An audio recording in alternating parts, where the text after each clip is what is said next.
Hello and welcome back to Quite Contrary Flower Farm. It is the 1st of August, Sunday the 1st of August, and that means it's time for our farm walk to see how things have changed and are growing over the last month. You can see down here, even though it's the middle of winter, we've got this one iris that has decided it really wants to bloom. It's an outlier. They really shouldn't be starting till October or even November, but that's just a bit of fun that's popped up. Over here we've got our Peony Beds. You'll remember that we made these and planted them out last month, and you can see if you come in, well, we've obviously mulched them. That was the big change that happened out here, but you can see they're already starting to sprout, and that's a really good sign that spring is on the way. So we'll come through and do a bit of weeding over the next little bit to get rid of that grass, and we'll be good to go. I haven't decided what I'm going to do with these paths yet, but it's looking like we'll get more mulch and we'll just mulch them as well.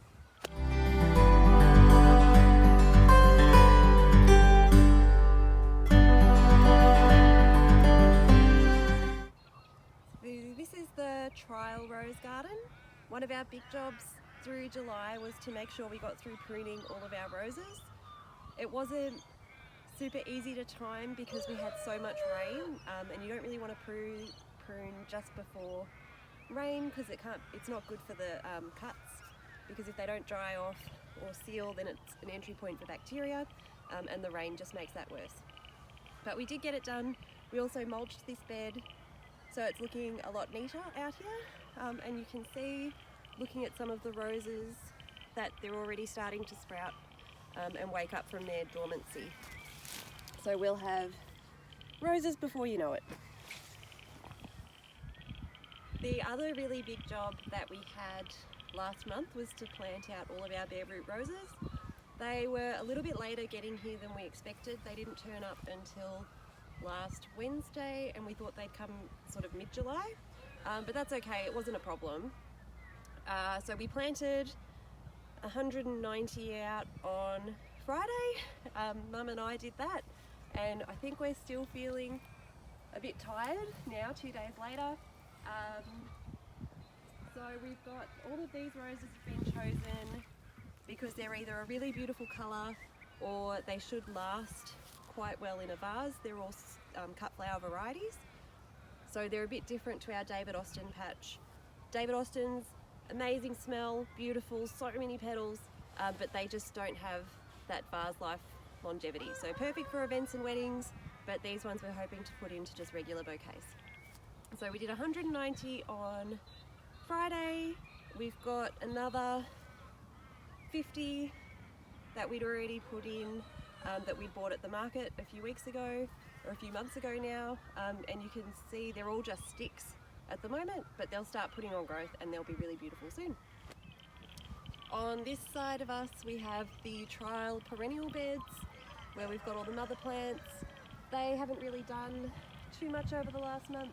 They'll really start to kick in as the days get longer and the weather gets a bit warmer. And on this side we've got our foxgloves, our anemones and our ranunculus. They did basically nothing for most of July, and now that the days are getting that little bit warmer and that little bit longer, they're starting to put on some growth. So they'll change probably the most over the next month, but right now not much to see here.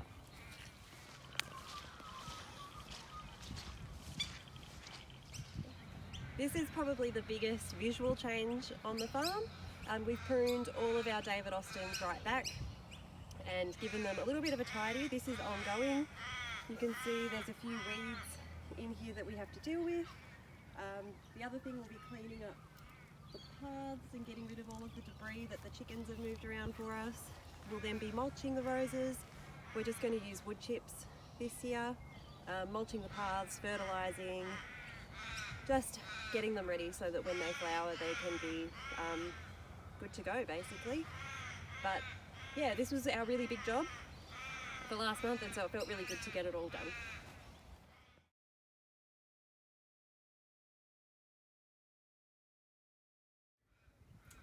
So we're in the greenhouse. We didn't come in here last month because there wasn't anything to show you because we'd planted everything out and not yet started anything. So all of these seedlings were started at the very start of July. We've got all of our second planting cool season flowers in here. So we've got snapdragons, poppies, stock and bells of Ireland, status, feverfew. These are all of our sea holly that exploded. We have so many trays of sea holly at the moment. Orac, phlox, scabiosa, some larkspur, more poppies, and then yeah, heaps and heaps of sea holly. So we'll be planting these guys out through the middle of August, and we're also going to be starting off our warm season annuals this month, ready to be planted out as soon as our frosts end, which is usually the 1st of October. And we'll be potting up some dahlias, getting ready to do some dahlia cuttings just to grow our stock a little bit of the ones that we don't have enough of. We've almost finished dividing the dahlias. That's been a huge job, a good rainy day job, but one that gets a bit tedious over time. But that's nearly done. We had about 60 crates. We're down to our last 10. So we should be able to finish that off in the next week or two.